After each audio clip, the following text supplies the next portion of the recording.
Today is Wednesday, November 21st, and these are my NHL DraftKings picks. We have a 14-game slate today, so pretty bummed that I'm actually in Arizona, not able to play today, but didn't want to leave you guys out to dry on such a great Thanksgiving week slate. So yeah, definitely wanted to come and do a video for you guys. Had a lot of awesome feedback on the last one about using Fantasy Labs trends, so we're going to do a decent amount of that again today, since I'm a little bit limited on what I can do away from my office. But yeah, we're going to start on the Vegas page because I do think that this type of slate with this many games, there's a lot to talk about as far as where the ownership's going to go, but I think it's going to be relatively spread out since there is some really good spots to attack like we'll talk about. So the first thing that stands out to me right away is the Minnesota Wild at home at the top against Ottawa.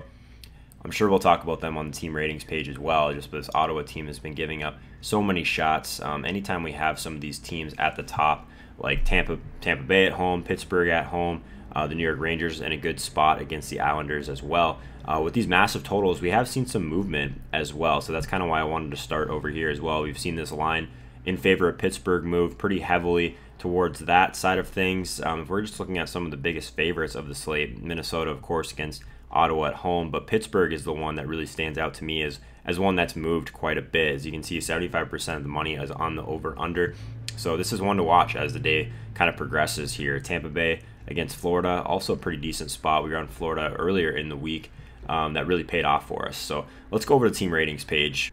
What I really love about this tool is what we want in fantasy is shots on goal, and on both sides of things, trying to get an idea of what the pace is going to be like. So this is one of the best pages to do just that. So we can kind of get an idea of what teams have been playing well defensively lately, what teams have been playing poor. So if we're just looking at a pure Corsi 4 expectation on today's slate, Minnesota Wild, they do have the highest Vegas total, as we'll remember, but they also have the fourth highest Corsi 4 expectation against Ottawa.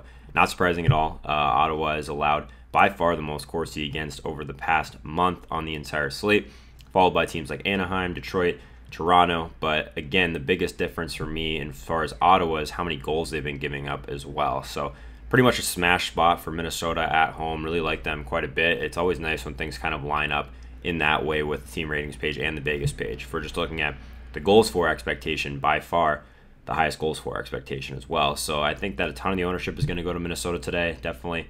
I think there's going to be some guys will be attacking once we get into the positions. I'm sure we'll talk a little bit more about that. So outside of that, on the Corsi 4, one thing that stands out to me is Carolina against Toronto. Carolina is a team that if we're just sorting by Corsi 4 offensively over the past month, that's pretty much what their system is, right? They throw pucks on net. It's a little pretty similar to what we had with LA last year, but they don't score a ton of goals. So we saw this from the Arizona Coyotes at one point this year, and Carolina really just hasn't been scoring a ton, guys. But this matchup against Toronto, if we just look at goals against over the past month, they've actually kind of turned things around defensively. They're decent. They're giving up a decent amount of shots, but look at this. So as far as their goals against, only 1.92 goals against over the past month. Actually the best on the entire slate. So that's super interesting relative to giving up the fourth most shots. Anytime I see a number like this, I don't know if it's super sustainable for Toronto. They're a team that was giving up a ton at the beginning of the year. So definitely still think it's a pretty decent spot for Carolina. Back over on the Vegas page, Carolina is one of those teams that's just outside the top tier of implied totals. So you'll definitely get some lower ownership on them today. And it is a pretty decent Corsi spot if they can break through and score some goals. But I definitely would caution you guys, a team that hasn't scored a lot, playing against a defensive team that has been playing pretty well defensively as far as goals against. Definitely more of a tournament-only option for me. So looking at Pittsburgh is what I wanted to talk about on this page in particular. So Pittsburgh obviously is one of the higher implied totals on the entire slate against Dallas, but their goals for expectation way down on the list. The Corsi 4 expectation is all right. It's above average against this Dallas team, but it's interesting because the matchup rating doesn't set up super well against this Dallas team that hasn't been too bad, at least defensively. So if we're just looking at goals against over the past month, again, Dallas has been one of the better teams, at least in short memory, 2.36 goals against over the past month. Definitely think that Pittsburgh has the talent to break through, but I don't think it's just this smash spot that other people are talking about so far today. So another one that I definitely wanted to kind of touch on, at least for some of the offenses that have been playing really well, it's Calgary against Winnipeg. So again, one of these teams that's outside that top tier, 3.1 implied goals. It's definitely a spot where it's a really tough matchup and you'll get some lower ownership. So Carolina, Calgary, definitely think that those are some tournament plays that you might want to kind of dip into if you're looking for some lower ownership on today's slate.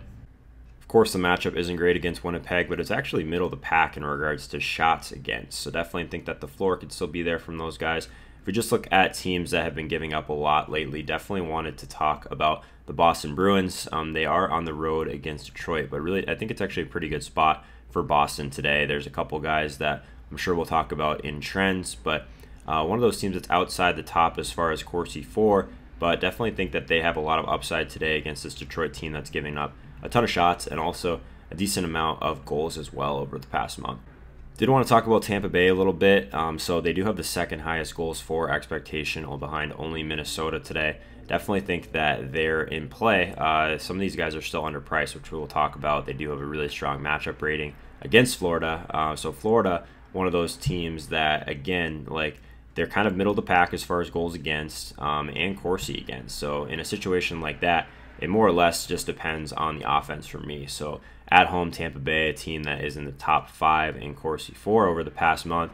But if we're just looking at pure goals for, it's teams like Tampa Bay that have really been playing well lately. So definitely think that they're an interesting situation at the top to attack. So from a tournament perspective, I do think the Washington Capitals are interesting today. So nothing really stands out as far as the matchup, but if we're just looking at Chicago, kind of middle of the pack in Corsi against, as far as their goals against, it is a spot where, again, they're kind of in the middle of the pack. But I do think Washington has played super well lately from at least a real hockey perspective. We're looking at their goals for, kind of middle of the pack, but this team at home with a really high goals for expectation, top 4 on the slate, top 3 actually, with a really nice matchup rating. Definitely think that Washington is in play always at home against the Chicago team. I think that that has a chance to be one of the higher paced games tonight as well. So let's not put it off any further. Let's go talk into some specific plays now. We're going to use the trends tool again over at Fantasy Labs.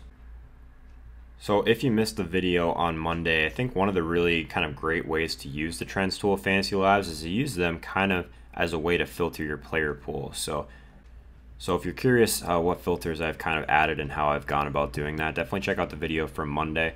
We're just going to kind of jump right into it. So at the center position, one of the things that I definitely like to prioritize is Corsi 4. So on this slate, 98th percentile in Corsi, we do have Jordan Staal at a pretty decent price point, 4,800. He's a guy I've talked about. He does have a decent floor in regards to shots, but he really hasn't been getting there on the score sheet. Pretty similar to this Carolina team in general, but if you do think they can break through against Toronto, I definitely think that Staal is underpriced at 4,800. Sidney Crosby in this matchup against Dallas, 98th percentile in Corsi over the past month. Definitely think that he's super solid as well. After not playing these past couple games, he is expected to play tonight. Definitely check on the news before you kind of lock some of those guys in. The guy that really stands out to me pretty much every slate on this page is how much Mark Scheifele has been shooting the puck this year. He's just been elite for Winnipeg. I definitely think that he is the goal scorer that you want to pay up for if you are going to go to Winnipeg stacks against Calgary. 97th percentile in Corsi is a really strong spot for him as well. If we just sort by shots plus block, that's where we're going to get the guys like Jack Eichel, John Tavares, Mika Zibanejad as well. We didn't talk a lot about the Rangers, but definitely think the Rangers are in a really good spot today against the Islanders. 99th percentile in shots plus blocks. Zibanejad is probably one of those guys at the center position that has been providing kind of the best floor out of anyone in kind of recent memory here. So I think he's one of the guys that I'm definitely kind of locked into in this range tonight. If we're just looking purely at shots, you can always make an argument for guys like Nathan McKinnon, John Tavares, but it isn't a great matchup for those guys. So one guy that I continue to talk about that I think is a little bit underpriced is Steven Stamkos. So if we just look at his peripherals, 93rd percentile in shots, 90th in shots plus blocks, and 92nd in power play shots. So at least we know that a good amount of his shots are coming on the power play. You can make that same argument for John Tavares and Jack Eichel as well, but always kind of want to touch on Stamkos a little bit, especially because it is a really good spot against Florida again tonight. If we're looking at the value side of things at center, it is a little bit thin. So Sam Gagner only 1 game back, so kind of ignoring that play for me. A couple of these other guys. So if we're looking at Lucas Wallmark, a 96 percentile in Corsi at only 3,400, definitely think that he's had a really nice, solid shot floor, at least for Carolina, at a super nice price point as well. He is on the second power play unit, so always trying to filter out these power play guys, and even at the value side of things. I think there'll be some better value at some of the other positions, but definitely wanted to touch on Wallmark because I think he's pretty solid at 3,400 today. At winger, a guy that we definitely have to talk about is Mike Hoffman. If you were around for some of the days when we are at Fantasy Labs doing videos with PSU fans too, we definitely talked about Mike Hoffman a lot. He's one of these guys that has been on a tear as far as his points over the past month, so he's been getting on the score sheet, just this kind of historic pace that he's on in regards to points, but he's always going to be a guy that provides us with a lot of shots. So 98th percentile in shots, 99th in shots plus blocks at just 6,800. Seems like a really good spot, even against this Tampa Bay team. Not a great matchup, but if you're looking for kind of a solid one-off play, definitely think that Hoffman is still in play with this run that he's on. Alex Ovechkin, I would expect him to be one of the more popular options that people are paying up for today in this matchup against Chicago, where we expect a decent amount of pace. Not surprising to see him 98th percentile in shots, 99th in shots plus blocks, but again, one of the best obviously things about Ovechkin is 99th percentile of power play shots over the past month as well. So you get a lot of upside on the power play with Ovechkin. Definitely think he's one of the best options to pay up for on this entire slate. Patrick Hornquist, always a guy I kind of want to talk about. At 5,600, he seems like this guy that's always kind of a little bit underpriced, right? So 99th percentile on shots plus blocks. And one of the best things about Hornquist is that he actually blocks a decent amount of shots as well. So if you can see here, he's in the 81st percentile in blocks at the winger position. So definitely think that he's a guy that can give you a little bit of extra floor. You do get access to some of these other Pittsburgh guys as well when you play Hornquist. So someone that's always going to be involved, not scared to shoot the puck. 5,600 seems like a really solid play in that Penguins game. I have some interest in Justin Williams again, kind of to go back to these Carolina guys. They're always kind of interesting to me because of how much they shoot. So Justin Williams, a guy that has been a decent floor option for us. He's at least given us a 98th percentile Corsi number at 4,300. He is leading the winger position at that category of players that are 4,500 and below. So he's on the second power play unit. Not totally safe, but definitely think that he's a guy that you can go to today at the winger position if you like the value there. I actually preferred the value at defense today, which we'll jump over to right now before we get into the actual position. So at defense, I did want to kind of touch on the value first before we got to some of the guys that we can pay up for. So a lot of really good options. So Josh Mahura, it is only a one-game sample, so you don't want to get too worked up about that, but he did almost get 20 minutes of ice time in this game, 2 shots on goal and 6 blocks. So if he has anything like that, again, definitely think that 2,800 could be a decent one-off play if you really want to go dumpster diving and you want to try and get in some studs like Ovechkin today. So definitely think Colin Miller. All these Vegas guys are always kind of popping for me. And in the trends tool, 94th percentile in shots plus blocks for Colin Miller. A lot of times when I'm really kind of paying down at this defense position, I think it makes a lot of sense to pay all the way down and just go with a one-off play you think that has a decent floor. So that's kind of what I'm looking at.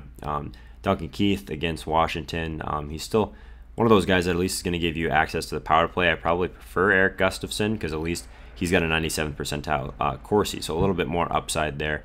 Outside of that, I am looking at some of these other options as well. A couple of these guys are in really tough matchups, right? So tough matchup for Ekblad against the Tampa Bay Lightning, but again, the safety that you're getting at 3,900 is at least intriguing, I think, in this spot. All right, so defense is super interesting today. We do have a lot of guys that are popping as far as 99th percentile shots plus blocks guys. So this is kind of where I'm going to spend my money in the mid-range per usual. Definitely think a guy like Roman Josi at 6,700 is someone that's going to give you a super safe floor. He's always kind of one of those cash game options that kind of stands out to me. He's one of the guys, he's involved on the power play. He's shooting 98th percentile in power play shots as well. So at least you know that the shots you're getting are super high equity shots. Matt Dumba, one of the best plays on the entire slate, guys. 6K, 98th percentile in shots, 99th in shots plus blocks. Again, 98th on the power play. So really like Dumba in this spot against the Ottawa Senators. He's probably one of my favorite guys to pay for at the 6K range today. I mentioned Mahura as a value. Brent Seabrook at 5,600 definitely seems underpriced relative to his recent shot volume, so he's kind of popping for sure.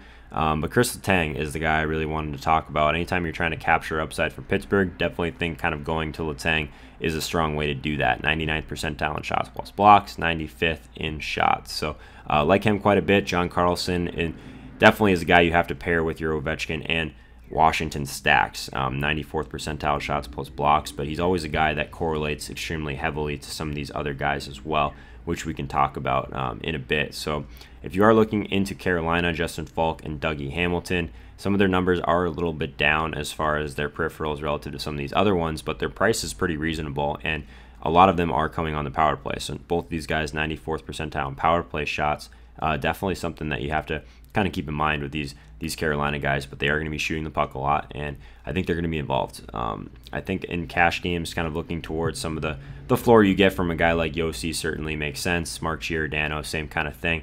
I did mention Calgary, tougher matchup against Winnipeg, but maybe not as tough as people think, because Winnipeg over at least the last month or so has been kind of a middle of the pack team in regards to goals and shots against. So Giordano, super safe, 99th percentile in shots plus blocks at 6,300. That 6K range is super interesting to me at the position today, so definitely on that. Had a request to talk about goalie a little bit. It kind of goes without saying that it's extremely important to try and get the win at the goalie position. So just looking at some of the favorites today, minus 250 for the Wild, minus 175 for Pittsburgh, and looking at some of the goaltenders that are playing today, I do have some interest in Devan Dubnyk in particular. So his price isn't that great at 8,100, but definitely think that he still makes sense if you want to target this Ottawa team, who definitely is one of the underdogs to win today for sure. Getting that win super important if you're paying up, so definitely think Dubnyk's in play for sure. Casey DeSmith, just over 7K for Pittsburgh, is the other guy that I'm on. I don't think you really have to get too crazy at goaltender today. I think that that's a really solid option to pay down for. If you're paying up, Dubnyk certainly makes sense. More on a tournament perspective from a slate like this with a lot of games, always trying to pair my goalie with one of my main stacks as well, which intuitively it makes a lot of sense, right? So if you think there's going to be a lot of shots or a lot of goals from a certain line that you're stacking, or against a team that shoots a lot, definitely makes sense that if they're going to score, they're also going to get the win. So that's something that you have to think about at the goaltender position. So if you aren't going with one of these really cheap guys like Smith in a good spot, or up to Dubnyk for the Wild in a pretty good win expectation, definitely think pairing them with your main stacks is a way to go in tournaments. All right, guys, going to go ahead and end it there for today. Again, being out in Arizona, a little bit different format, but hope you guys have been enjoying the trend stuff while I'm over on vacation for Thanksgiving. We'll get back to kind of the normal format and talking about tiers as well next week, but I wanted to get a video to you guys for sure. If you haven't already, definitely check out the Discord. We'll keep talking through this slate over there. Definitely have the link in the description below on that, and then the Twitch stream as well. So if you're still running out some NFL lineups for Thanksgiving, we'll be talking about the NFL slate tonight over on Twitch, so definitely check that out as well. If you haven't already, subscribe to the channel, definitely smash that like button and hit the notification bell as well so you're notified when these videos come out along the way. Appreciate everyone's support, and I'll talk to you guys soon. Good talk. See you out there.